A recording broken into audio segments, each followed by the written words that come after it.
Welcome to Not Quite Right. My name is Ed. And I'm Amanda. Happy New Year. Happy New Year to you. Merry Christmas And too. Merry Christmas. Yeah. Did you know it's our third year of Not Quite Right? It hadn't occurred to me, but you're right. I was just thinking about that today. Yeah, that's cool. Yes. Go us. Well, I wanted to say thank you so much for my Christmas present. Mm-hmm. It's wonderful. So for our listeners, I've just been gifted a DVD, which is in and of itself already a red flag. But the DVD is Ian Thorpe Beneath the Suit. And we did have to check to see how old it was when this was filmed. I'm like, okay, when was this made? Was he of age? Am I holding like child abuse material in my hands? But no, he was like 20 or 21, so it's fine. We may now enjoy the foremost interactive profile of the world-renowned swimmer. I don't know, it's just got some real problematic language on here though. Well, it is called Beneath the Suit. I know. It's So very, they knew what they were doing. They knew exactly what they were doing. There's also a very intriguing picture on the back here of him in his slippery suit, and it's rated G for general exhibition. I'm very excited to watch it. I'm sure you are. I don't have a DVD player, but I'm sure I'll figure something out. Now, I hope you didn't think I came empty-handed because I have a gift for you Wow. too. I have a Christmas present. Christmas/early birthday. Oh. Merry wow. Christmas. Oh, fantastic. It's a bottle of Irish whiskey, Dubliner. Excellent. Very on brand Yes, for this episode. I thought you'd appreciate it. Fantastic. I do appreciate it. Don't go all Freddie Mullins on us, but I don't know. or who Mullins. Freddie Mullins. He's a character in Oh, the that Dead guy. Mate. Yes. Freddie Mullins. Mullins? Yeah, Mullins, beg your I think, pardon. yeah. It's not like I didn't just read it. Excellent. Well, let's drink that. Okay. I think you really had to twist my arm. All right, so we'll get to Dubliners and the Dead very soon. But first, we felt it was time to share our top tips for winning the Not Quite Right prize. Yeah, so this is something we've talked about before. We've put some tips up on the website actually as well, and I'm sure several of our listeners have gone there and checked those out, and I hope they've been useful to you. But we thought we'd delve into things just a little bit more because we know the prize is coming up. Yeah. Okay, so the first one I've got, I guess the importance of this really came home to me when we read the entries for the last prize, and that's make sure that you write a story. So in my spare time, I read a lot of novels that don't really have a story or not focused on story. No, they're focused on just completely befuddling the reader. focused on making you have an existential crisis. Yeah. And I think there's definitely a time and a place for that. And the time and the place is not in a flash fiction contest. You've only got 500 words. And when we say write tell a story, that doesn't mean it's a wild adventure story. No, it can be a quiet story. And I guess to just unpack that a little, because what does that mean, story? I guess the distinction became very clear to us in reading the competition entries. These pieces that I would call a reflection versus the pieces that were a story. And the pieces that were a reflection, they were moody, and it was just like it might have a character, but the character was just thinking about something that happened in the past, reflecting on it, and nothing really happened. And it's not to say that can't be a compelling story. I mean, we're about to talk about the Dead, which isn't far off that, but it's just important to just have something happen. And I think that was forgotten a little bit. I think sometimes people get in their feels when they're writing, which is great. But in terms of a competition, if you're just describing the feeling and describing a character's reaction to something, it's not the same as telling me what happened. And I think that this is probably an issue for a lot of writers who are coming to it new. Maybe they've always known or they've been told that they're a great writer in their life, and so they know that that's a skill that they have. But being a great writer and able to string together a really beautiful sentence can be different to being a good storyteller. And it's a skill that can absolutely be learned. And so I guess I want to explain for someone who doesn't really understand, well, what's the difference between a reflection and a story? One way I think is helpful to think of it is to think of it like a movie, right? So in a movie, you might have a flashback scene, or you might have a moment where someone's reading a letter, right? And it's there's a voiceover for the reading of the letter. These moments of kind of introspection that have to get shown in a movie. If that's all you had, the movie would be so boring, right? And I'm not saying you have to have a car chase, but you do have to have something happening. You have to show people doing something, whatever that is, for that to be a compelling story. And typically that some significant change happens within that piece to make that, well, why have I chosen this thing to tell you about? So if you can picture your story like a scene in a movie, I think you're on the right track. And it could be any movie, right? Like movies can be all sorts of things. I'm not saying it has to be the latest Marvel movie. I guess I'm just saying that if it's all in sepia tones and it's all set in the past and we're not actually seeing what's happening now in this moment to a character, then I think that's something that needs to be addressed typically. Yeah, and just to showcase our winning entry from last time, the interrogation by Remy Joel, you can't say that was an action-packed piece. No, there wasn't a whole subtle. lot that happened in there. It was very subtle. Basically a conversation that happened, really. Yeah. But again, there was a change and there was, I guess, a strong character development, which is the second item I have on the list, actually, is to focus on character. And I can think of a couple of examples of stories that we read that were focused on the action within the story and neglecting, I think, that character development. Yeah. Because the important thing about character is it creates a connection with the reader. Otherwise, it's simply just a sequence of events. And no matter how exciting it is, a reader cannot connect with a piece of work that is just a series of events that happen. Even a series of unfortunate events. Exactly. You need the lemony snickets. Yeah, no, I mean, to me, this is probably the crucial thing. Again, it's not impossible to write a compelling piece of flash fiction that doesn't feature character, but almost always, I think, certainly in our experience reading those stories, that was time and again something that came up as really making stories stand out and I guess creating a connection for us as readers. And I think what's really important here too is because I saw plenty of entries where they did establish a character or characters. They had some, right? But they were what I would call two-dimensional characters. Yeah. In some cases, they weren't even given a name. And that's not necessarily a problem, but I guess you have to think about, well, why aren't you introducing this person to me fully? Yeah. Like, I need to know them to care about what's going to happen to them. I don't necessarily need a name, but a name tells you a lot about a person and it can convey a lot of information really quickly, like, for example, gender, potentially age, nationality, all sorts of things. I mean, they might be assumptions, but I think in flash fiction, sometimes you are choosing names that convey a lot of information. I'm certainly careful about the names I choose when I write a story. If you're giving someone a silly nickname, that's already giving me a kind of impression of that person versus if you're giving me quite a formal name, a really common name versus a more quirky name. All of these things are something to consider. Now, obviously, character isn't all about the name. And what comes next is, well, what do I know about this person? Okay, they tucked their hair behind their ear. I don't care. Like, what does that tell me? You know what I mean? Like, I guess one of my pet peeves is when authors describe the eye color of someone. And that's just personal to me. Plenty of people love that. And I'm not necessarily against it, but it's often a red flag for you didn't have anything more interesting to tell me about this character. And certainly in flash fiction, unless that eye color is somehow really crucial, like it's going to reveal their parentage or something like that, I probably don't need to know because like it's not the most interesting thing about a person. If I could think about the top 100 people closest to me, there's only a handful whose eye color I could very confidently say what it is. But maybe that's just me, I don't know. But what I really want to see, and I've heard this described as a characteristic moment, that when the character comes onto the scene in the story, you show me something about them that is so them that tells me who they are. And usually it's an action, right? Or it might be a line of dialogue. And now I know, right, I know who you are and I know what you want.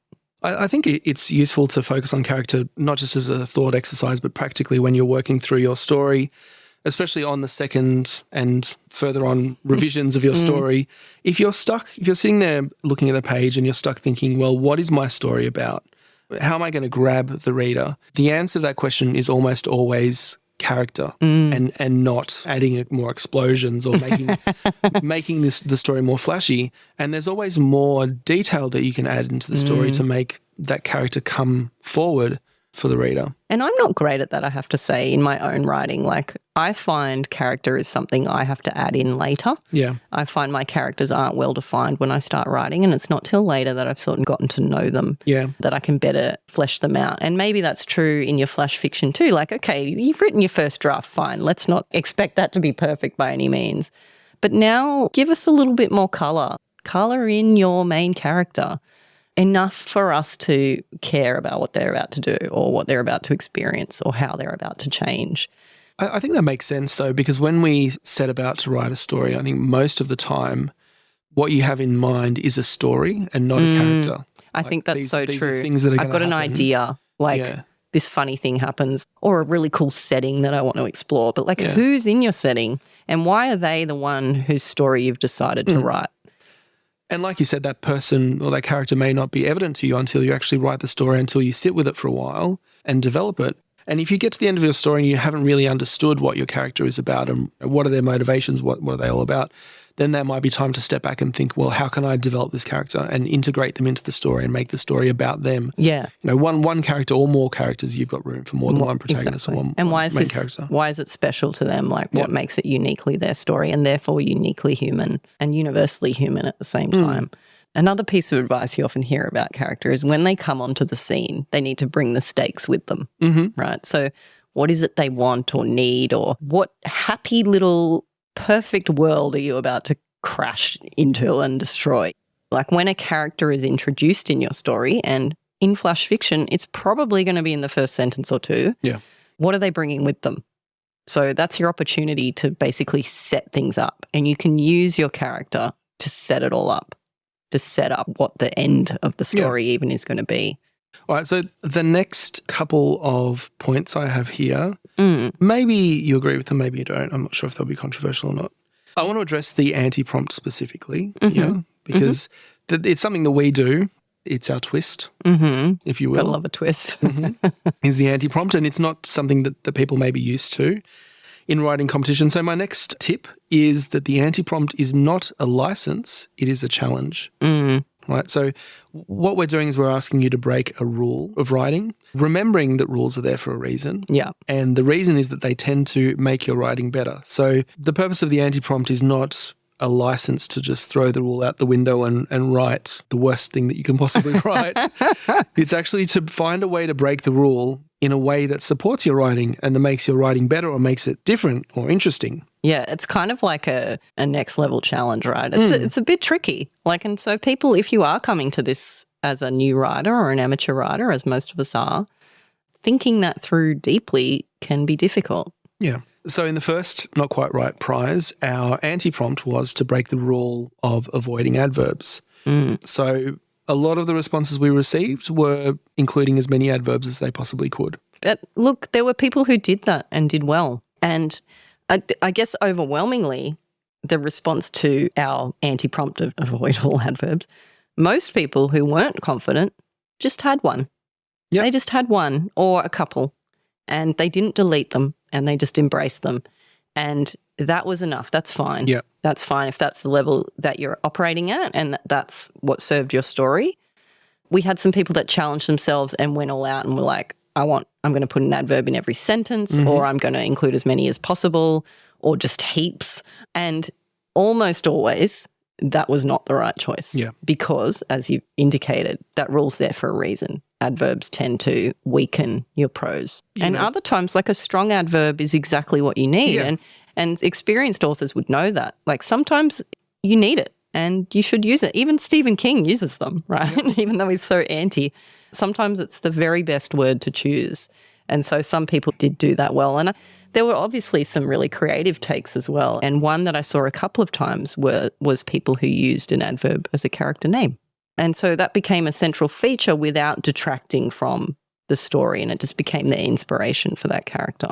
And I guess the other people who were successful in the competition were just smartasses, right? So it helps to be a smartass. They took that challenge and gave it a fun little twist of their own. They twisted it again, right? Yep. We had, what was it? Strike Action.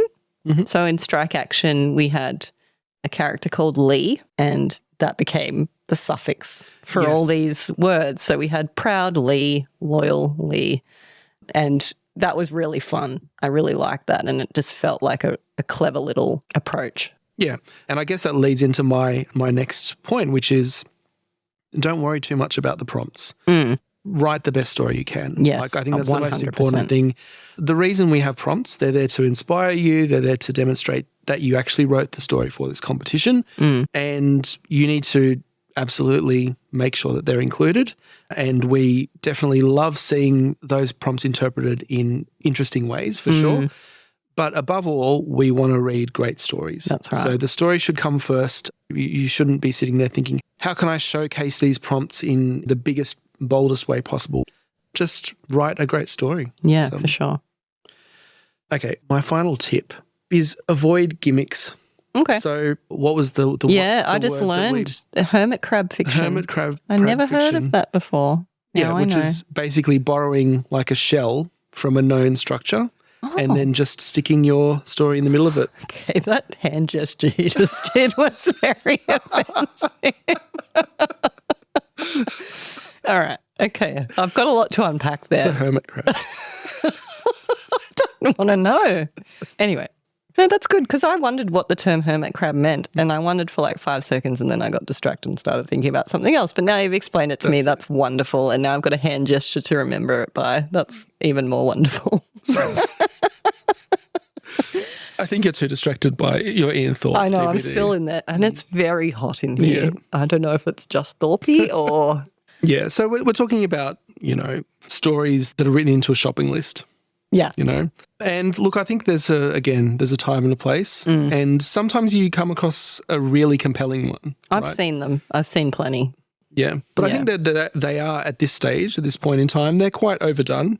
I think it's far more refreshing to see like a really good story that's been well written and well told. Yeah. I think that's a lot more satisfying than just an idea I think wrapped in this shell. I fully agree with you. I'm not a big fan of hermit crab fiction. I certainly am a fan of some. Yeah. Like I've seen some that I think are done really well. I've also seen some that I thought were just good, like good stories and pretty good. And they might have been shortlisted and I thought, yeah, I agree with that. Or even won in certain cases in competitions that I've been involved in. And I thought, oh, yeah, that was good. Yeah. But I do think it's worth sharing. Like we said, we'd be open in this process. We're both biased against hermit crab fiction. That's your two judges.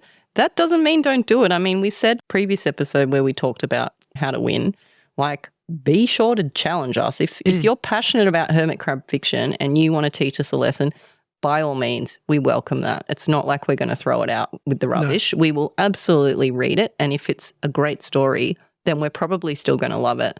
But it is a bias that we both have that I guess is worth being aware of if you're going to enter the competition. Yeah. All right. Well, those are my top tips. So do you have any that you want to add? I guess it's worth bringing up a couple that you didn't touch on from the blog post that we had. So one of the pieces of advice in the blog post is zoom in. It's flash fiction, right? But we saw a lot of stories that were like an entire quest from start to finish or an entire love story from start to finish. And in fact, there was one story that did very well and was shortlisted, which was pretty much this, multiple lives actually. And so again, you can break the rule. But generally speaking, it's better in flash fiction to just pick a scene and just really focus in, give us the juicy details and let's bask in that scene and explore that scene rather than trying to like tell a whole bigger story. Like you can't tell me Lord of the Rings in flash fiction, right? But you could maybe tell me Smeagol's reaction to the ring in flash fiction and I'd be moved by it. I think the reason for that is because you can't develop character in such a And that is exactly what was missing in these examples. You've just given me a very generic character and you can't develop setting or story plot either, right? So you've given me a generic character on a generic quest in a generic setting. I've got a knight saving a damsel in a castle. Like that's just a template. Which leads to the next point that's on the blog post as well, which is savor the details. Right. So in flash fiction, you have it's an opportunity, but it's almost an obligation to use details very carefully and very strategically to help tell your story. So don't just tell me the brand of whiskey they were drinking. Like, why are you telling me they were drinking whiskey? Is that important to the story? If so, tell me that piece of information in a way that reveals something to me more than what's necessarily on the surface. So, and this brings me, I guess, to my 2 points, which is a little bit of inspiration from some very successful and well-known authors that maybe brings some of this all together. So if you're feeling a bit overwhelmed with all the advice we've just peppered you with, there's 2 people I'd like you to think of. The first one is Edgar Allan Poe. Edgar Allan Poe's concept of the single effect which I've just learned about myself, but which really sums up my view on what makes a compelling piece of flash fiction. And not everyone would agree with this, but I'm one of the judges, so it's worth hearing me out, I guess. But that every piece of your story should be working towards a single effect. And in his view, that is typically an emotion, a feeling you're trying to evoke in the reader. And every word of your story, or every sentence at least, should be pushing us towards that feeling.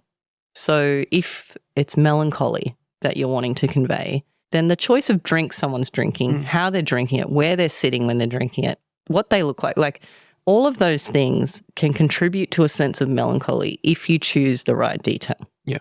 And obviously on the flip side, if you're trying to have a comedic effect, absolutely what someone wears, what they say, quirks of their behavior can really contribute to the comedic effect. And all of the things that you choose should be contributing to that one single effect in your story.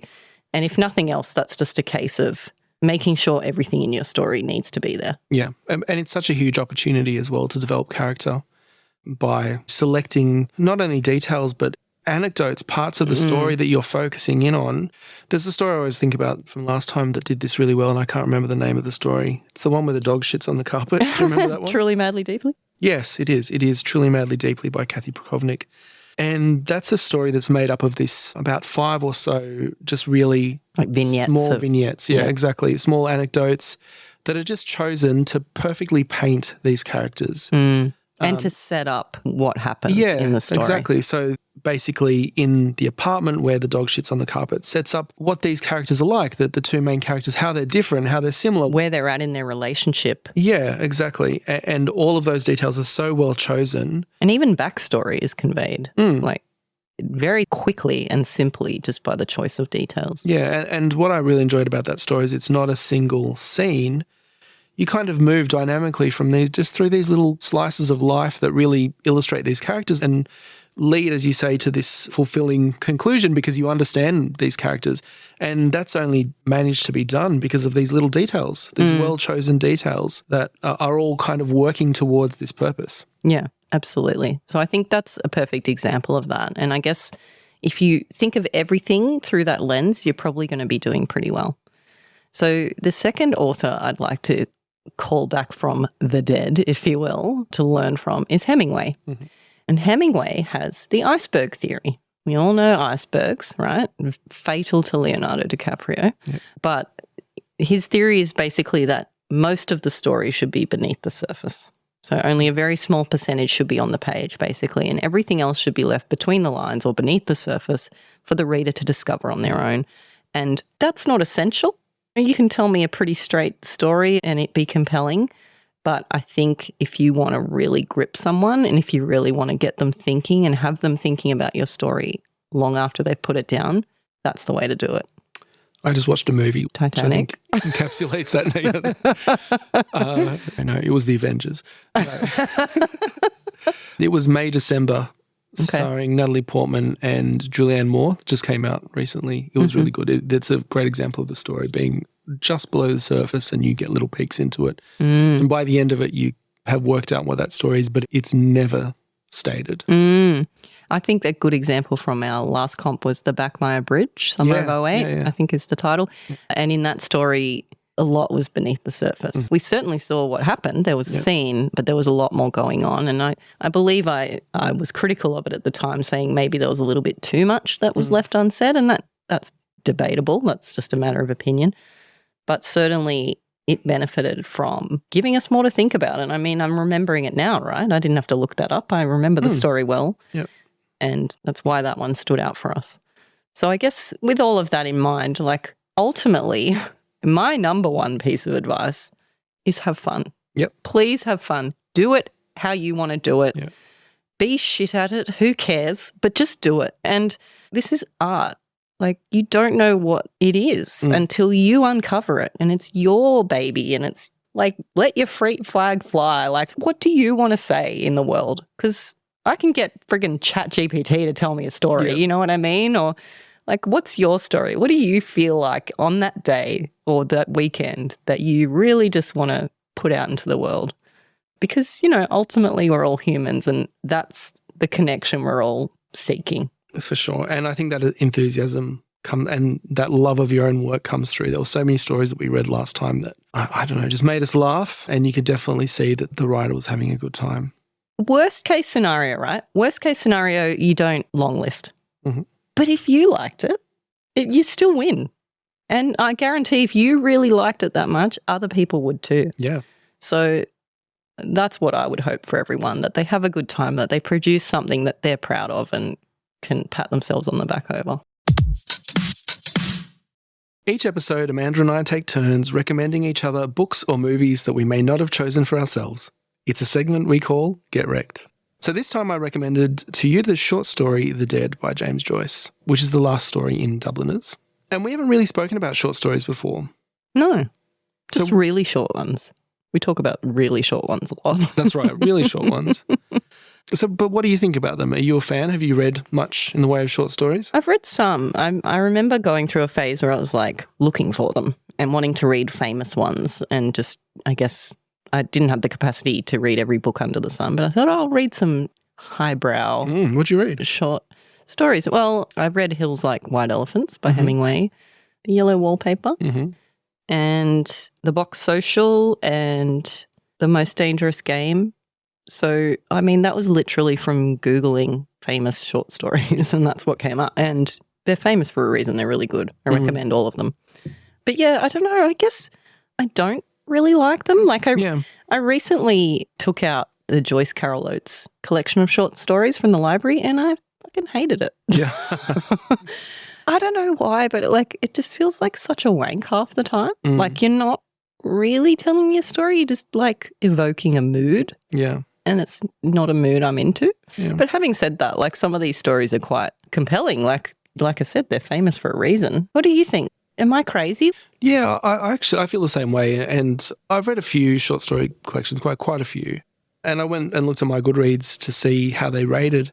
I think only one or two of them I actually gave 5 stars to. All the rest of them were 2, 3, sometimes 4 stars. So, I mean, I think it's this weird area where you read a short story and it gives you a little bit of something and then it's over. And then it's gone and you forget about it forever. Like, I find it very difficult to recall any short stories, or maybe a couple, but very many actual like characters and plots and what happened in short stories. Well, I mean, the ones I listed, all of them, I could give you a rough summary of the plot. Like I remember what they're about, but I don't remember the character names or much about them necessarily. I think, I don't know, a lot of them are really depressing as well. Like it's kind of this existential exploration of like just humanity or something instead of telling a story. Yeah. I think there was a time when short stories were more popular, maybe commercially, and just more read. Like it's not a time I was alive, but like first half of the 20th century, maybe. 30s. Well, I'm thinking too, like magazines that used to publish short stories. I know Stephen King got a lot of publication in that regard. And I think if I was in that frame of mind, like I'm just even thinking of the Pickwick Papers and stuff, like if I was in a frame of mind of like, I've got the paper and I've got nothing else to do because there's no such thing as the internet, then that would be really thrilling to read the latest installment by an author that I gave a shit about. I think that context would be great. I think sometimes the way I'm reading it is like, oh, I'm going to look it up online, and then I find it, and then it's just this kind of PDF or something of like something that's come into public domain, and it doesn't have the same feel to it. It feels off somehow. There are a couple of authors of short stories that I did really enjoy, and I think they're authors that pretty much exclusively write short stories. One of them is Raymond Carver. I think I've read only one of his collections. I may have read 2, I can't recall, but Will You Please Be Quiet Please is one of them, and I really love that one. I gave it 5 stars. Oh, but that's the story of my life. That's right. If you've got kids, you'll know. But they're all really depressing, and they're all just like alcoholism and failed marriages, but they're really raw and just like all on the table, and I really kind of like how honest they were. Are they all Irish authors or something, are they? No, it's one author. Okay. Raymond Carver, the American guy, I think. Okay. The other one is Jorge Luis Borges, and I'm not sure if I'm pronouncing his name right. You're definitely not. But his stories are more about like the concept. They're kind of vaguely sci-fi. They're like little thought experiments. And some of them are really short, but they're classics, or many of them are classics. And both of those writers, I think, are pretty much only write short stories and have achieved success for that. And I don't know how many writers now in the last 20, 30 years have achieved success for short stories. I mean, Joyce Carol Oates, you mentioned. Well, I mean, it's worth mentioning that a lot of beloved authors do write short stories. Yeah. And the most notable, who I mentioned earlier, Stephen King. He's written a shitload. Yeah, that's true. Many of the movies that we know are short stories or novellas written by Stephen King. The Shawshank Redemption is a short story. Yep. And Children of the Corn's a short story. The Green Mile, The Body, which The Stand was based on, that's actually a novella, but it includes a short story, which was, what's his name? The Revenge of Lardass Hogan. And if you've seen The Stand. Yeah, you know Lardass. So he's done heaps, and he used to get published all the time in magazines and Penthouse and Cosmopolitan and stuff back when that was a thing and print media was making dollars. And that's pretty much how he got his start and how he kept himself going until he ventured into the much, much longer form. I didn't realise he started. You're saying he started as a short story writer? Yeah, that's what he used to write short stories. I thought he just kind of broke out with Carrie. No, well, that's the thing, right? As a novel, yes. Yeah. But he was already getting published all over the shop at that time. And that was probably giving him the confidence to. Yeah. But he still writes short stories now. In fact, he's got a collection coming out in May this year, apparently. So that'll be interesting to see. I love Stephen King, but he's hit and miss to me. I'm sure he's hit and miss to most fans. But yeah, Hemingway, for example, writing short stories as well, which are just as well renowned as the novels. So there's a Canadian author called Alice Munro who actually won the Nobel Prize, what year? 2013 or something? Yep. For mastery of the contemporary short story. So, I mean, there's people still doing it. But she's also been doing it for quite a long time. Yeah. So, yeah, I mean, recently, I don't have my finger on the pulse that much, but it just feels like a kind of a bygone thing. Which is funny because we know that people find it hard to consume anything long at all. So why wouldn't that be the case for novels? And I'm sure it is. It's certainly the case for me. I struggle to focus long enough to enjoy a book. But maybe the emergence of flash fiction has kind of negated the need for short stories. I don't know. All right, so let's talk about The Dead by James Joyce from Dubliners. Now that we've just talked about how much I hate short stories. Well, actually, I looked at my Goodreads review for Dubliners because I couldn't remember how I felt about it. And I did only give it 3 stars. Really? Because last time you were saying it was a favourite of yours. Well, the entire book. 3 stars, all the short stories. But The Dead was the only one that I actually remembered what happened. And I did connect with that one. My comment was around the lines of, well, I had difficulty connecting with some of these stories because they're very much in that time and place. And they're very much about Ireland at the turn of the century. And I don't know, that's not where we are. And actually I found the writing, the prose, to be a little bit awkward at times. I don't know if you found that at all in The Dead. I'm not going to sit here and say, James Joyce, get your act together.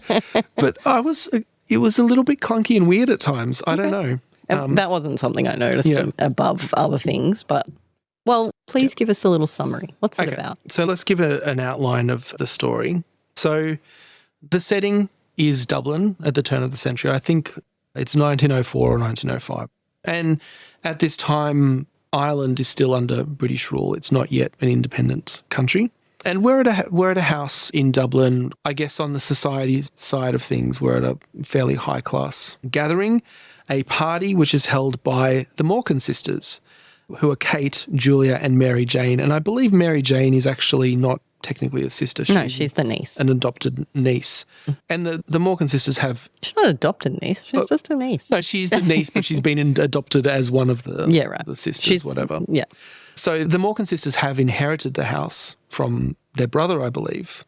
But they're themselves not wealthy. They're all working, basically teaching music in one way or another. And this is an event, an annual party that is held at this house, and it's very successful. And importantly, I found out it's an epiphany party. It's an epiphany dinner. That's what it's called. Oh, really? Yeah, okay. Which, being a lapsed Catholic, had never heard of in my life. But it's celebrating, I think, I'm going to get this right. The wise men? Yeah, the wise men bringing the gifts or something. Yep. And there is a reference to that in the story, which I didn't pick up as being relevant, but apparently it's super relevant. And this type of event, people often get baptized. Yep. There's certain foods, never ever heard of it, but obviously it's meaningful that James Joyce has chosen an epiphany party for this. Foreshadowing. Okay, so we're at this party and we're introduced to this cast of characters, beginning with Lily, the housemaid, who is basically letting people into the house, all of the party goers. And the perspective kind of shifts around a few people as they come in and as we're introduced to them. And then it settles on Gabriel Conroy, who turns out to be the protagonist of the novel. And one of the things of the short story. And one of the things I thought was very well handled is the way that that perspective did shift without being like a head hoppy type thing. Yeah, it just kind of floats into place. Yeah, and for a while there is really no natural protagonist, but you kind of just dwell a little longer on Gabriel Conroy before going around and seeing what's happening at the party. But from there it really does settle into his head. And Gabriel is stressing about the speech that he needs to give at the party, and he's worried about being seen as too intellectual, and he's got all sorts of hang-ups about himself that are coming forward there. He has a discussion with Molly Ivors, who is, I guess, a staunch Republican, Irish Republican, who calls him a West Briton due to him writing for an English newspaper. He's expressing like lack of connection to Ireland, and the first half to 2/3 maybe of the story is at this party, basically getting to know these characters and having all these sorts of interactions between the characters. And the party ends coming up to dawn, I guess, the next morning.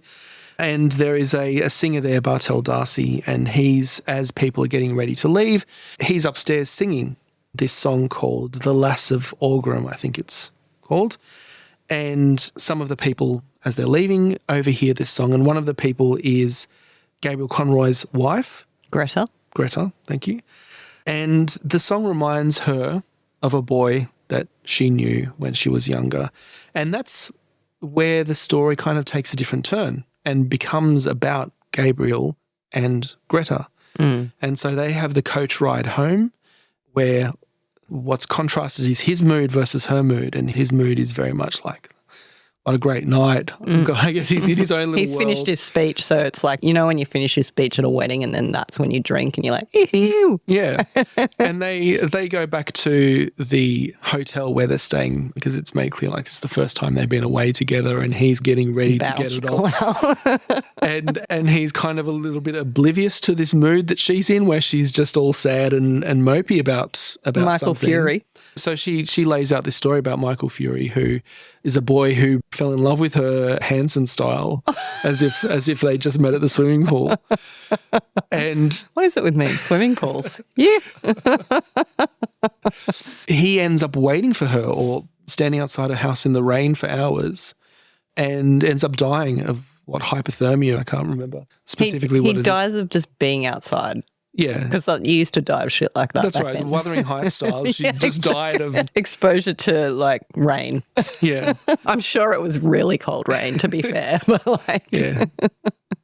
Look, he was a bit of an Edgar Linton, right? Right. Just a bit of a feeble little soul. Yeah. And he was 17, right? Yeah. And so she tells this story. So what does that mean? No, but this is the kind of her childhood. He was 17. This is many years ago, presumably. And totally kills the mood of the night, this revelation about the dead boy. Buzzkill. Thanks, Michael Fury. But turns out Gabriel didn't know any of this, and this is all news to him. And so she goes to bed, and he's left there in his own thoughts. And his thoughts go from this whole thing of, I don't really know her at all. And this boy obviously meant so much to her, was such a huge part of her life and her emotions and her formative years. And he felt like he'd never played that kind of role. Well, he says, like, I've never felt a love like that. Yeah. Well, first of all, he's never felt a love life like that. And he also feels inadequate. Like, I've never influenced her, like my wife, like that. Good luck influencing any woman like that past the age of about 15. That is like the cutoff date for taking their soul forever, which is why my friends still love Hanson so much. And why I'm really going to enjoy that DVD. And from then Gabriel's thoughts just go from this piece of information to this storm of like, well, we're all just living our lives in reference to the dead. Oh my God. And we're all going to die and become the people that influence the people that follow us. And it's this whole thing that comes out. He would be such an alpha bro. He would be listening to like Andrew Tate and shit. Because as soon as his wife's like, oh, another dude once like was into me, he's like, ew, damaged goods. I don't think that's it at all. That is totally it. He has an absolute meltdown over it, like internal meltdown. Yeah, he does. Complete up in his own head about it. But like you can see that that's completely shifted his view of his wife forever. It's like, oh, you're not this pure, innocent little untouched creature. Do you think that was the cause? I mean, because there was nothing in that relationship that would say that she was. Look, his line of questioning is just like, did you love him? Did you love him? Yeah, for sure. He's got that attitude. Definitely jealous. The vibe I got, and this might be me projecting whatever onto the story, but basically, yes, we get the impression he's keen for some sexy time and he's all excited about it. And then she's a bit sad and brings up this other guy, and all of a sudden it's all over and he's just like so turned off. Suddenly he's finding her unattractive. Like this is basically where the book goes with it. Like he's initially like super keen and then he's like, oh, actually now I'm suddenly turned off. Like why? Because he's jealous. I don't disagree with you. I think that as I was reading it, I didn't feel like he was suddenly turned off necessarily. That there's this kind of turmoil in his mind about, well, maybe I can salvage the situation, even though she's a bit sad. I can coax her around. And at some point he realizes, oh, no, this is not going to happen. Which isn't that always the way it goes on your date night, right? With your spouse, you're like, you've been hanging out for months, you're so excited and there's all this pressure. Some dickhead at a party sings this song. Some dickhead tenor just busts out an old Irish hymn or whatever it was. Reminds you of your dead boyfriend. Oh, but you know what I mean. Like there's this pressure, everyone's keen, and then it comes down to it. You're like, you know what? Let's have a fight. Let's have a fight right now. If it was today, Gabriel would be sitting in the corner on his phone just texting the tenor going, hey, fucking nice job. Next time, why don't you go fuck yourself? Anyway, sorry, I interrupted your, like, you didn't summarize it. You basically word for word just retold the story. You should have read it. So it ends there. It ends with this kind of realization that he has, dwelling on the fact that it's all the snow's falling, everything's going to die, I'm going to die. Yeah. Like, you're seriously. Gonna die. Everyone who we care about is dead. But, you know, and there's all the kind of implications about tradition and Ireland and stuff that's thrown in there. But yeah, what's your reaction to the story? Well, I guess there's some interesting stuff that I took away from it that you probably didn't, like as a female reader of this story, and it's written by a man, it's written a long time ago. But I guess that's probably one example, the way it ended, but also the way it started. Yeah. And there was a bit of a difference too, because did you end up watching the movie? I did, yeah. So we both watched the John Huston, Angelica Houston adaptation from, I think, 1987 we watched, which is a full-length movie based on a short story. Which is, again, pretty common. Yeah. Stephen King, again, has done it many times. It's actually way more appropriate than trying to cram a novel into a movie. It's true, and it wasn't really embellished too much. No, it was quite authentic, yeah. But one problem I did have with it was that the opening scene didn't, I guess, match with what I had pictured as I was reading the book. Oh, yeah. So the story opens with Lily, as you mentioned, the housemaid, and a little bit happens, but pretty soon into the story, Gabriel arrives and there's an interaction between the two of them. And she uses the word palaver, which I really like. Oh my God, that line was so good. I'm going to read it for all our listeners because it's such a good line and it holds true to this day. I'm just going to come right off the bat and say I didn't love this story. But you know what's great about short stories, and I know I was just shitting on them before, but I feel about short stories like I do a little bit about poetry. Yep. First reading, I get very little out of it often, but in analysing it, that's where the joy comes. And once I started looking into this story, reading it again, watching the movie, coming at it from different angles, reading a few things online, I really started to enjoy it a lot more because there is a lot under the surface. And if you dig, you get more gems, basically. But anyway, there's some killer lines. And So I'll just explain how we get to it. But basically, Gabriel arrives at the party. The aunties just can't wait for him to arrive because they're hoping that he's going to look after Freddie Mullins, who's the town drunk, basically. Yep. Also, you know, he's clearly a favourite and they just really can't wait for him to arrive and do his speech and all the rest of it. So he arrives with Greta and they're coming in from the snow and basically Lily is going to help him take his coat and all that sort of thing. And so they're alone in the whatever room you call it to take your coat off, antechamber. And, you know, he's trying to strike up a conversation and he basically puts his foot in his mouth and she's helping him off with his boots and stuff. And he says, oh, are you still at school? And To she's Lily. Like, yeah, to Lily. He's like, oh, so how's school going, basically? And she's like, I haven't been at school for ages, mate. Yeah. I'm paraphrasing massively here.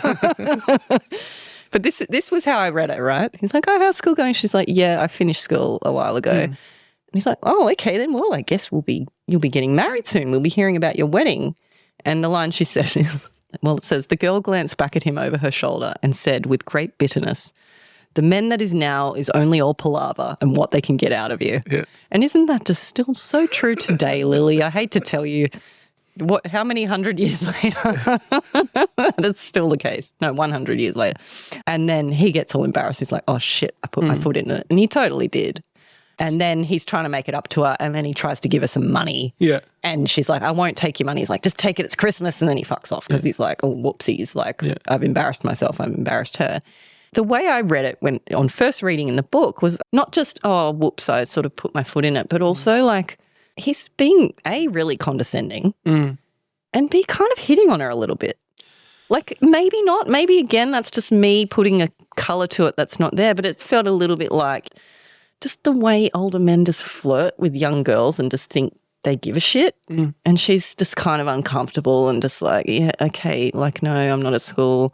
Can I just have your coat and piss off? Like, you're making me uncomfortable. Like, that's the vibe I got. And so when he's saying, oh, you'll be getting married soon, like, it just feels really like she's so young and he's just putting this on her and she's just like, no. Yeah. And second of all, the other thing that I felt like was coming through there was with the comment about the young men of today, like, she actually probably knows a little bit too much and she's probably had some people do the wrong thing by her or to try to take advantage of her at the very least. And she's basically said as much to him. And he's part of that problem. Do you know what I mean? Like just inappropriately like treating her like she's just an object or whatever. So that's the vibe I got. And then with the movie, I felt like that was all really glossed over. It was almost like a nothing moment in the movie. Whereas to me, initially I thought, why the hell are you telling me about the housemaid? I don't really care. Yeah. Why have you introduced this character and then completely forgotten all about her for the rest of the story? But on reflection, it's kind of what sets him into a tailspin from the beginning because he walks in and already he's off kilter.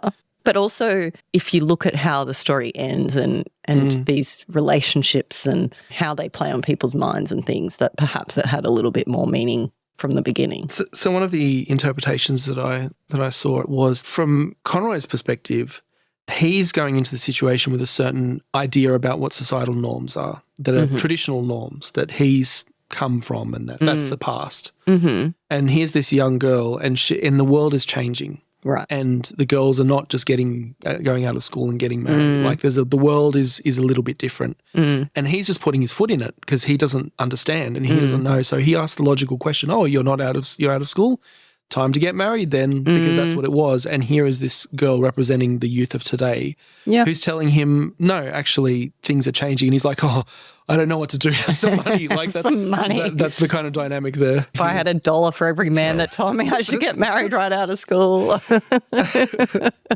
Yeah, but I found that awkward and I read that scene a few times and in fact the first couple of pages are just like an info dump. Yeah. Right? You're straight into it. It's like, here are all the characters in the story. I didn't even touch on that, but seriously, delete. We're watching people arrive at the party, like talk about not cutting to the chase. Everyone should be at the party or just show Gabriel arriving at the party, but we see several people arrive beforehand. But then there's a little comment about the three wise men and I guess that point is made. But my honest assessment of this story is like you could lose 2/3 minimum and have a better story. But I'll tell you what though, like this is something I thought about with this story as well because I think about, well, what is this story about? And if you try to distill it, For me, the story is about the second half. The story is about Conroy and his relationship to his wife. And you don't really need that whole first half of the story to be in there to tell that story. You don't even need Lily. I think Lily adds a bit of colour, but you don't need it. Yeah, but I think it actually, sometimes in writing, the imperfections and the things that shouldn't be in there actually can be a strength because it does add more to the story. Who knows? Maybe it needed the time for you to settle in. Yeah. I don't know. Well, I mean, there is more in there. And the first half is not about Conroy and his relationship to his wife. They barely say a word to each other if they do at all at the party. Like, the party's about the goings-on, and the party is more about, well, this changing face of Ireland and the conflict between the Republicans and the English sympathisers and all that kind of thing is thrown in there, and there's class satire in there that, again, this is more than 100 years ago in a place I've never been, and it didn't resonate with me that much. But the second half did resonate with me because it's a personal story and it's people. But I think, well, if the story was just the second half, is it as good? And I don't think it is. Like, I think if it's just Conroy's little moment with his wife, it's fine. But somehow the rest of it does give it kind of a more completeness. Yeah, like, gives it a uniqueness as well. Like, it's its own thing. I think maybe part of it is we've all had big nights, right? So you go to a party. Me? You go to a party, you have a great night, you've been drinking, and then you leave at 6 a.m. And that's a mood, right? That's a mood. Whatever conversation that you're having at that point, whatever, like, the emotions are so much more heightened. And everything is like, there's this strange light on everything. Like, it's a weird world that you're in that you're not usually in. Like, you're not usually in that world. And I think Which is why we do it. But I think that really contributes to the second part of the story, because they're back at the hotel and things are all weird, but they are always weird. And so you kind of need that party to have been there where everyone was kind of rowdy and arguing for that to just be the quiet moment at the end and for it to really complete itself as a story. I just wanted to talk about Gabriel's speech because that's like pretty central. It's probably like the middle of the story or something, like the midpoint. I don't know. There's this bit of a lead up to the speech he's going to give, and he's a bit anxious about what he's going to say. And as you indicated, he's sort of anxious. People are going to think he's a bit of a wanker. Like, oh, if I do a Browning poem, people aren't going to know who I'm talking about. Like, righto, Gabriel. You're so smart. But he sees it as quite important. And the speech is really good. Yeah. And it's a speech that still holds true today. And that's probably true of the entire story, apart from what everyone's wearing and eating and the fact that we don't, or I certainly don't, celebrate Epiphany. But like, the themes and even the plot is still very relevant. It's still very relevant. And even at the end, they're all like trying to hail an Uber, basically. It's just an Uber made of horses, but it's still very relatable. Anyway, the speech, it's talking about the move into a new generation and sort of lamenting the past or the loss of the past and talking about the future and basically paying respect to people who have passed on and things like that. Now, I thought the speech was great when I read it. Yeah. And then when I saw the movie, I was crying. Yeah. It was a good performance. It was a great performance, and just what was said. And, you know, I've lost my dad. And so, you know, that sort of grief is always with you, and it'll just catch you at these times when that stuff is brought up. I think John Huston, the director of that movie, was dying when he made that movie. Like, that was his last movie, and his whole family was involved in the movie. Basically.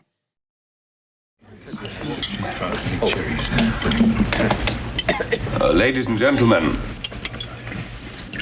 it is not the first time that we have gathered round this hospitable board as the recipients, or perhaps I had better say, the victims of the hospitality of certain good ladies. Indeed, no tradition does our country more honor than its overwhelming hospitality. Some might consider it a failing, and if so, it is a princely one. Ladies and gentlemen, we are living in a skeptical, and if I may use the phrase, a thought-tormented world, where the values of the past are often at a discount, but it gives me joy that under this one roof, the spirit of good, old-fashioned, warm-hearted, courteous, Irish hospitality is still alive among us. Long may it continue. And yet, in gatherings such as this, sadder thoughts will occur to our minds. Thoughts of the past, of youth, of changes, of absent friends that we miss here tonight. But our work is among the living. We must not brood or stoop to gloomy moralizing. We have all of us living duties and living affections which claim, and rightly, our strenuous endeavors.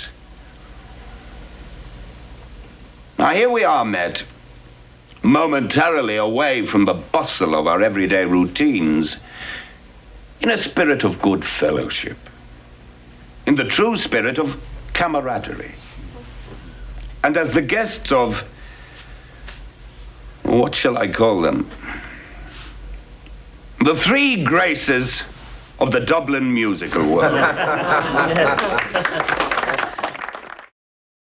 So he's talking about the people who have influenced them, who've passed on. And, you know, when you're at an event like that and you think of who's not there, like, and I've just come off Christmas missing my dad. And so that's in my mind. But then he starts talking about the loss of hospitality. And Yes. that's what made me cry. Yeah. So he's talking about good old-fashioned Irish hospitality and how it's falling into the past. And I don't know, I missed it too. Yes. Which is really weird. And again, just coming off the back of Christmas and a lot of family events and things. And I love having visitors, and we hosted Christmas. And it's reflecting back the fact that we are becoming disconnected in a way. And even looking at this party, and so watching the movie and seeing this party where it's this mishmash of weird people, like who you wouldn't normally get together. They're all together. They're having a great time. They're dancing. I wish we had that kind of dancing now. Like, I mean, we were talking a little while ago Some of about those moves were pretty funny though. that was stripping the willow. Yeah. You're welcome, right? Like, we were joking about stripping the willow last time and my little, or whenever, with my childhood crush or whatever. But like, I was able to, like, that was a human interaction that I had at that age, and that I would still love to have now. Like, not have a crush, but like this interaction, dancing, touching people. Yeah. We don't do it, No. you know, nowhere near enough. And like, they'd pass each other and just say something cutting or say something like kind of dramatic. It's lost. We don't have these opportunities to interact in that same way anymore. We're so detached and we're so... But it's funny to reflect though, because I mean, how much of it is real, oh, it used to be like that, and how much of it is nostalgia? Because even when this is written more than 100 years ago, there is that reflection, oh, the hospitality is gone. And then we're still saying the exact same thing Exactly. now. It's like when they publish those articles or letters to the editor about teenagers these days, and you realise every it's generation. from 200 years ago. Yeah, I don't know. Maybe we're not losing things. I feel like we are. I feel like there is a human connection that is being lost gradually, and maybe we connect in other ways now that we never could. Like, I can keep in touch with family overseas much more easily with video chats and things like that than I ever could in that time. But I'm not having these parties where we dance and someone sings. Someone in the group gets up and sings. That would just be really awkward if someone did that. It was pretty awkward in the movie. It was, yeah. They were humouring Aunt Julia, weren't they? But So another interesting thing about that speech and that scene in some of the analyses that I read is that James Joyce was, when he wrote Dubliners, was in Europe, was in Italy and overseas. So he was writing these from his memory and kind of being nostalgic about being in Ireland where he wasn't. So some of that is coming through as his own nostalgia. what's interesting about Gabriel's speech too is it really put me in my place, right? Because here I am thinking the literary equivalent of this meeting could have been an email. This short story could have been a flash fiction or a much shorter short story.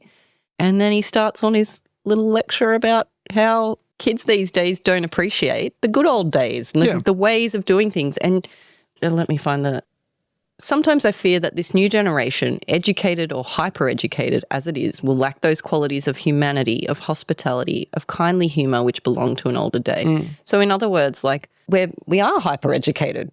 We've got so much information about what makes a good story. And I know, and speaking for myself, I am hyper-educated about what's supposed to make a good story. But that doesn't mean I'm capable of writing one. Yeah. because it's not really about that. It's about the humanity. Yeah. And so while I'm sitting here judging this and being like, and you were saying yourself, oh, some of the sentences are a bit awkward and we didn't really need this character, like reduce your cast of characters for starters, and why are we showing, like cut to the chase, like all these pieces of advice that you would read and that I would be a proponent of now. It's like, is that the answer? Or am I just pushing us towards something that's maybe not better? Yeah. I mean, that's debatable, I guess. But it was just interesting to read that and think, oh, that's exactly what I just did about this story. Yeah. Kind of nice. Like, I want my story to just have an inbuilt, like, anti-critic, like, commentary in it. Just an interlude in the middle where it just calls out the reader. So, oh, you're getting bored, are you? Oh, yeah, you're going to only give it 3 stars, are you? Well, what you really need to think about is that a you problem or a me problem? I don't know, man. But, yeah, I found that speech really moving and that's what it's about. It's about the dead, right? Yeah. That is what this story is about. And I guess if I could sum up what I think the message is, it's that these people do linger on, that they have an influence and that we're all sort of part of what's come before. Yeah. And maybe we're pushing towards something new, but ultimately we're still, shaped by the people who've come before that we care about. Sometimes not even the ones we care about. Like we're shaped by James Joyce now. The way we write is shaped by that, amongst many other authors who've come before. And I think that's really cool. Yeah. It's like thinking about how those people linger on, like maybe in the fever dreams of like Michael Fury coming back from the dead to just have a lustful affair with, or maybe it's like the littler things and how these people influence you long after they're gone. Yeah. And I think, like, again, that's such a 6 a.m. after a long party revelation when you're sitting in the hotel room. Super deep. And you just take a drag of your cigarette and you're like, yeah. Aren't we all a bit dead inside? Looking at the snow outside and then going, yeah, like I feel like death. The snow is general all over Ireland. You know what I mean? Yeah. Just for a bit of fun, I just wanted to share another little relatable passage. So Aunt Kate's like going off, which I've been known to do, as you well know. Mm-hmm. She's just putting her foot in it as well and just talking about the Pope. Oh, yeah, that's right. And she has to get shut up as well. Yeah, and they're like, ixnay on the oak pay. And she's eating her words, basically. And the niece steps in and she says, and besides, Aunt Kate, said Mary Jane, we really are all hungry. And when we are hungry, we are all very quarrelsome. I like that scene as well because Aunt Kate clearly starts off saying one thing and finds herself the center of attention and just keeps talking. And then she ends up somewhere that even she didn't expect to end up. And everyone's like, yikes. So Aunt Kate gets hangry, everyone. Yep. As do we all. And when we are thirsty, we are also quarrelsome, added Mr. Brown. Agreed. So one thing the analysts would say, and I'm talking about the English teachers around the world, and if I think of my old high school English teachers, a word that they would love to use in describing this story, microcosm. Oh, yeah. Love a microcosm. That word was used in maybe like my year 11 English class and maybe year 12, like percentage of my life-wise, like a solid 99% of the amount of times I'm going to hear it in my life. Yeah, if you draw a graph of the number of times that's been used in your life, it ends at year 12. Like, exactly. But now there's going to be a little spike in the graph because I'm going to say microcosm again, right? There it goes. But like that's what it is, right? We're seeing this little party. We're seeing the political discussions with Molly Ivors and even the religious discussion that I've just mentioned there, where Aunt Kate's putting her foot in it in front of Mr. Brown, who's Catholic, I guess. And that's part of what was being shown here. If we're talking, it's not just about a nostalgia about the good old days. It's also a nationalism thing. It's a nostalgia about, well, what is Ireland and what Ireland could be, and let's keep Ireland as Ireland and all that sort of stuff as well. So, I mean, I think that was probably a key theme that was important to this story too. I guess that's the part that you or I maybe don't particularly resonate with because it's not super important to us, although it's an issue in modern Australia. It's true. I guess what I mean is that we don't live in that reality. I mean, a lot of it is cultural criticism or satire, and the nuances of that are not easily apparent in the way they might be to someone who lives in that time and place. But I agree, some of those themes are definitely still relevant. I mean, that same criticism of why are you going overseas when you haven't been to all of the places in your own country? People say that all of the time about Australia. Yeah, I mean, that's the thing. It is relevant now. You know, like there's the Republican argument that keeps rearing its head from time to time in Australia too. And it's the same thing. It's the exact same thing, actually. To what extent should some other nation have political and any influence over what we're doing? But, you know, if we go on the dead principle, well, every influence, it's influenced so much of what Australia is today. And what we might think of as some independent, unique Australian culture is founded on what's come before. So I wanted to come back to the end of the story because, I mean, from the way you're talking, I get the feeling that you connected much more with the party than with the ending. No, not really. I mean, I guess in the movie party. It's almost more prevalent in the movie. The party is such a big chunk of the story, and the ending is quite short. Yeah. In the written story, it's a bigger. It's a bit bigger, but it is still short. But I think like if the story had ended when the party ended, obviously there's no resolution. But for me, like all of the emotional weight is delivered in the final scene, right? I fully agree. Well, not all of it. So the speech to me was part of it because, that's the midpoint, right? Yeah. Like that's where it sets it up. And absolutely, I think it's the ending that delivers like the meaning and the essence of what the story's really about. Can I just call out one word in the very first sentence? Was it literally? Literally. Yeah. If it's good enough for James Joyce, it's good enough for me. But that's kind of what I wanted to say. And I don't know how much of this is intentional because there's such a contrast between reading that first page, like you're thrown into this situation where firstly, nothing's really making immediate sense because there's so many characters being thrown in with their relationships, with past history, and this person is this person's relationship. Yeah, it's not clear what you're meant to care about yet. Yeah, in the first 2 pages, it's just info dump.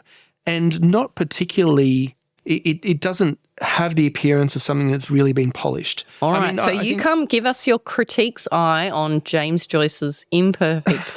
No, but I'm just saying like it's an interesting to contrast that against the ending, which is so perfectly weighted and every word is perfectly chosen. And I don't know how much of it is the point of that to throw you into this chaos of the moment of the party, or I just don't really understand what the motivation is there. But yeah, the first line of this story, and they say polish your first line and make sure it grabs the attention. The first line is Lily, the caretaker's daughter, was literally run off her feet. And that stood out to me. Like Same. Not just it's an adverb, oh no, but like and what a does cliche. that mean? She was literally run off her feet. Like, but she wasn't literally run off her feet because she was still running. Getting about on her feet. It just was a very strange to me opening line.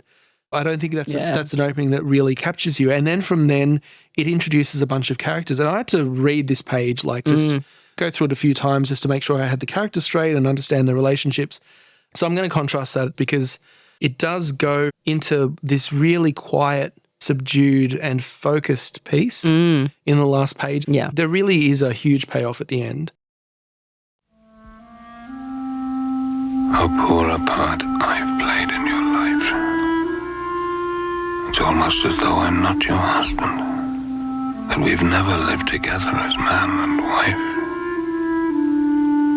What were you like then? To me, your face is still beautiful, but it's no longer the one for which Michael Fury braved death. Why am I feeling this riot of emotion? What stirred it up? The ride in the cab, her not responding when I kissed her hand.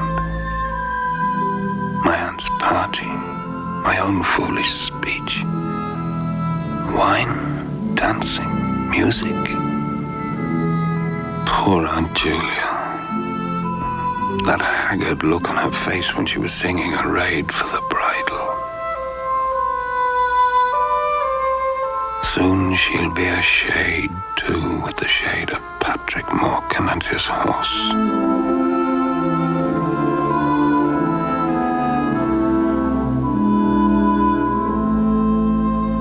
Soon, perhaps, I'll be sitting in that same drawing room, dressed in black. The blinds will be drawn down and I'll be casting about in my mind for words of consolation. And will find only lame and useless ones. Yes, that will happen very soon. Yes, the newspapers are right. Snow is general all over Ireland, falling on every part of the dark central plain, on the treeless hills, softly upon the bog of Allen, and farther westward, softly falling into the dark, mutinous Shannon waves. One by one we're all becoming shades. Better to pass boldly into that other world in the full glory of some passion than fade and wither dismally with age. How long you locked away in your heart the image of your lover's eyes when he told you that he did not wish to live. I've never felt that way myself towards any woman, but I know that such a feeling must be love. Think of all those who ever were, back to the start of time, and me, transient as they, flickering out as well into their grey world. Like everything around me, this solid world itself which they reared and lived in, is dwindling and dissolving. Snow is falling. Falling in that lonely churchyard where Michael Fury lies buried. Falling faintly through the universe and faintly falling, like the descent of their last end, upon all the living and the dead.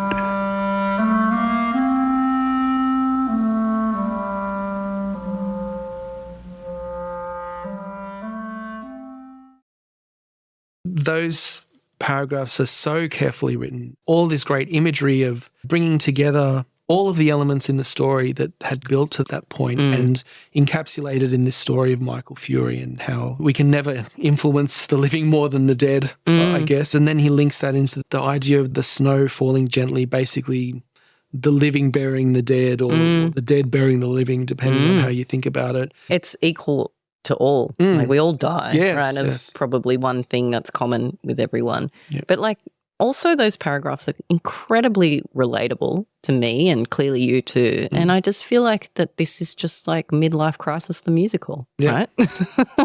Like that is such a midlife crisis that he's having in his hotel room at 6 a.m. And he's talking about like basically I've had too many drinks and my wife's just thrown a complete curveball and she literally just cried herself to sleep right now. Now I'm here by myself and having a crisis. Yeah, no, that's exactly what it feels like. And he really captures that moment so well. And that's the part of the story I think that really sticks with you. Yeah, that feeling. And it is a feeling like that we all have of just this, I don't know, like the ghosts. All of our ghosts. We've all got ghosts. And yeah, he's talking about how he's like entered this realm of like somewhere between the living and the dead. Like that's where he's at that time. It's like he's seeing ghosts and they're all there in the room with him but they are in a way like they're influencing him. They're spooking him and they're present. They might not be physically present, but they are present in his thoughts and in the thoughts clearly of his wife. Yeah, and that's if we talk about from a structure writing perspective, that's the Joycean epiphany. That's the change that the character has, that the story is about. Is that moment at the end of realization that after that realization, the character is different. And I think that's their relationship is different, right? Yeah. Like they're never going to recover from this. Well, he's just said he's never experienced love while he's looking at his wife.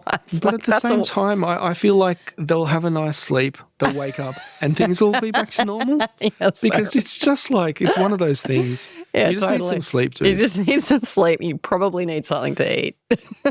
Anyway, so I'm not sure if you know this about the story, but it's autobiographical. Okay. So James Joyce's wife, I did not know that. exactly the same thing. She had a Michael Fury. She told him about this in I don't know if it was the same setting, basically about a young boy who died and blah, blah, blah. Same thing. So he's just written basically the experience that he had. So I think that's part of why. That is so on brand for James Joyce to write an autobiographical story, seriously. That's probably why it has such a... He would have a podcast, wouldn't he? Like us. For sure. That's why it has such a feeling of, I get why you'd feel that way at that moment. And He's after just the being party super is- raw and real about his own. I almost wonder if, I can't get inside his mind, but I almost wonder if he was writing the story about the party and then he added this bit to the end that was a personal thing. Is that, it wasn't originally part of the story, but then he was like, yeah, actually, this all links in together and that's where it's going. Maybe. We may never know. Yeah. Well, I have a question for you. We've all got ghosts in our past. Who or what are the ghosts that influence you? Like, what Jeez. springs to mind when you read this story? Like, I've mentioned my dad. Yeah. Who are the dead? I mean, you can literally say anyone and everyone, as you've said, like the whole culture. I mean, definitely for everyone, I think your parents, Yeah. they influence you when they're not here. Whether they're dead or alive. Whether they're dead or alive, whether they're in the room with you or not, There's a spectre wherever you look. But it's true. Like the amount of times that your parents pop into your head as a kind of an influence or a thought of what would they think or how would they react to this situation. This wouldn't be true for everyone, obviously, but I think it's probably quite common that the voice in your head is your mother's voice, like telling you to be careful or telling you what to worry about is certainly the case for me. Yeah. All right. But what about the romantic? What about the Michael Fury? Has Well, anyone stood in the rain? Has anyone died of exposure for you? No. We live in Australia, so They could have got heat stroke. the snow is never general here. We got that little taste of your love letter. Yeah, I can't come with an equivalent experience, of course. Do you ever have... Oh, God. No, this happened literally a few days True ago. I confessions. remembered something from high school and just like cringed so fucking hard at myself. Okay. Like, just Please went, share. "Oh, no, I'm not sharing it. No way, Let no us way." all cringe. People love a No, I'm cringe. not. It's locked. I have to lock that one up and throw it back down the well of repression. Come on. Give What us about a you? cringe. What are your Joycean dead people in your My life? Joycean dead people. What are your shades? My shades. I guess like what sprung to mind, obviously apart from my dad and just, as we said, the general influence of our ancestors and people that we've known. I was thinking about when I ran into my high school boyfriend at ESFES. Yeah. And it wasn't that he was dead. He wasn't. He was very much alive. He was right there. And we had a lovely chat. But I felt like that me was dead. And it was a really weird feeling. It felt so disconnected. It was like I remember myself at 18, 19, and yet it's like a different person lived that life. It doesn't feel like me. It feels like I watched a movie about someone that happened to. And I guess that struck me at the time. I was just like, wow, that whole relationship and that whole self I was at that time isn't really me anymore. And we've established I haven't changed since I was 12, so it's not like I've had any massive glow up or anything, in terms of personality. I'm the same person. But I think you change in more ways than you realize. maybe. And like I think the whole life is a process of changing. And you never are the person that you were. But this person has had, no doubt, a profound influence on me in my life and certainly in romantic relationships and things subsequently. And we don't really have anything to do with each other now. Yeah. So, I know I've had similar experiences, I think, at school reunions. yeah, very much so. Talking to people Yeah. who were close friends or you went through, I don't know, some shit in quotes together. Oh, dear. And they've just changed as people. And well, of course they have. Yeah, But good. But they've become unrecognizable, or whatever connection that you had or whatever you shared in the moment is just, you can't find it anymore in them. You can't see it. Yeah, and you have moved on from that. Yeah. You wouldn't Place, be that context. as enchanted in whatever that was or Yeah. taken by whatever that was. And listen, if you are all stalking us, hi. But thank you for recommending it to me because, I don't know, like I said, I started to enjoy it the more I looked into it. And I'm sure the more we talked about it and the more like I Googled it or whatever, the more I would enjoy it. It's, I don't know, it makes me feel intellectual to read James Joyce because I've always just thought everything he wrote was Ulysses. Like I knew he'd written other things, but I thought they were all as dense and hard to come at. And so I guess I've always been put off. And I'm sure other people feel the same way. I know there'd be listeners who have read it, tortured themselves, like and read Ulysses, and good for you if you have. But that was probably more as a self-education exercise as opposed to something to enjoy. And I think you can enjoy this story. And I think it is Midlife Crisis the musical. And if you're in that sort of phase of life or even older, then you will be able to relate to this story and enjoy it. And, you know, watch the movie. Yeah. Because that's a pretty good representation of what the story is. Yeah, well, I enjoyed this a lot more this time around. I really liked it. I think just giving it the time and the space and doing the extra thinking about it, extra reading about it, I really enjoyed its imperfections. I like the fact that it wasn't clear cut. It wasn't perfectly formed. It wasn't just this well laid out from start to finish. This is the arc and this is how I get to it. And it's so polished that it just becomes like this perfect thing. It's actually quite rough and you're never really sure what it's trying to say, where it's trying to go. Takes like a left turn, goes in different territory, and You're all really of that, selling it. all of that makes it better. All of that makes you think about it, and I think that's always the sign of a good story, whether it's a short story or a novel, is that you come out at the end of it and you're still thinking about it. You don't just put it down and go, oh, well, that all wrapped up nicely, and now I'm on to the next thing. And it's equal parts satisfying and thought-provoking. Yeah. Like you're still left with questions, but you feel like satisfied, like I'm glad I spent my time engaging with that, for sure. So it's my turn. I'm going to recommend something to you. I'm going to go easy on you because I know we've got a little bit of reading coming up in our calendars. A little bit. Just a little bit. And we'll probably, I guess, get to this later, like in our next full episode after we've finished with. So it might end up being a month or two. Yeah, we'll see, like down the track. But I'm going to present it to you now. Plenty of time. And that way our listeners can also join in. Absolutely. And this is completely accessible. Even if you've got zero time, you'll be able to engage with this one. So don't be alarmed by the size of the book that I present to you. Oh, gee.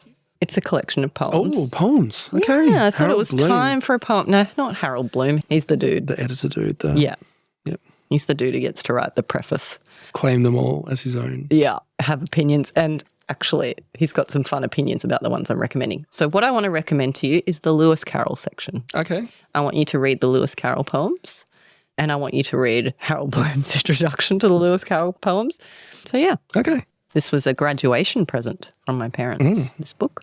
That's a chunky one. It says, to Amanda, with love, on the occasion of... They've written this in blue pen on blue paper. Just want to point that out. Listen, I don't know what to tell you. This is the voice inside my head. On the occasion of your graduation, Mum and Dad, the 18th of April, 2007. So that would be my university graduation, where I did not study literature. So that's a bit ironic, isn't it? It's like, whoopsies, you've wasted 5 years of your life probably studying something you shouldn't have bothered with. Here's some fucking poems. That was really the energy of that little inscription. Okay, so the poems contained within, which you could probably, if you're listening to this, you can find online. You'll be able to find online. No doubt. Public Carroll's domain. Poems are in the public domain. The Hunting of the Snark, The Mad Gardener's Song, A Pigtail, The Walrus and the Carpenter. So at least one of those should be familiar to you. I did a project in high school on the Jabberwocky. That's Lewis Carroll, right? Mm-hmm. That's not included in this collection. No. You can read the Jabberwocky as well. Why not? It's not in here. That's why not. Oh, okay, but it's public domain. All right. Well, okay. What's your reason for recommending these? I know that Lewis Carroll is totally cancelled. Oh, is he? Oh, yeah. What's He's a pedophile. Oh, is he? The worst type of cancelled. Yeah. Well, controversy. We can discuss that next time. Okay. But his poems really appeal to my specific sense of humour, which is like intellectual silliness. Yeah. So it's why I love Monty Python. It's why I love The Mighty Boosh. This is another example. It's just silly. It's completely silly, but yet it's clever. Yeah. And I don't know, maybe I am just a basic bitch. Don't say anything. Stop. I see the look on your face. It's also just so charming. Like it's fun to read and it's fun to read out loud. It's got a really nice cadence to it. The rhymes are surprising. The rhymes can be surprising when you make up words. Yep. And that kind of Dr. Seuss energy where things just rhyme, but also they're fun. I guess that's why I love it. And some of those poems, like that's a really thick book of poems. And a lot of them are so dense. Yeah. And so like, again, you'd have to read them and discuss them and unpack them to really get anything out of it. Yeah. I feel like Lewis Carroll, it's just there. It's you can enjoy accessible. it. It's totally accessible and it's fun. And I felt like you deserved a little fun in your Excellent. life. Well, that'll be a nice break from all of the flash fiction that we'll be reading. Yeah. Be a little palate cleanser. Yeah, after for all. sure. And that just about wraps it all up for us today. Happy I'm New Year once again. Happy New Year. I am so excited. Like I keep forgetting that we're going to read all these stories and the entries are still rolling in. You know, last time we recorded, we said we hadn't had any Daredevils yet.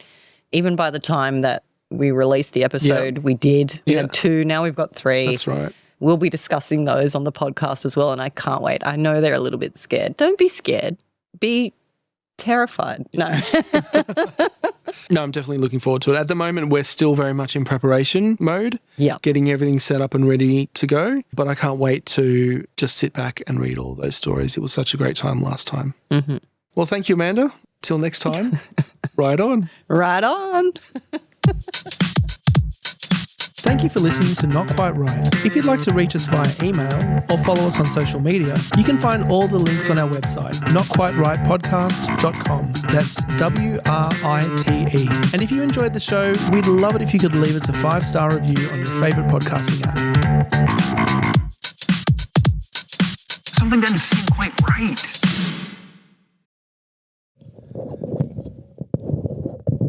Oh, I love these underwater sounds. I'm just going to stare at my DVD cover while you make underwater sounds with the microphone and talk about hermit crab fiction. Cancelled. So how old was he? 20 in that? 20 or 21. It's fine. I'm now 40, right? Like, so that's still not cool. Twice his age. Yeah, but he's But still he's older than you. 41. Yeah, So it's fine. that's right. Is it? I don't know. A lot of grey area. There's a lot of grey area beneath the suit.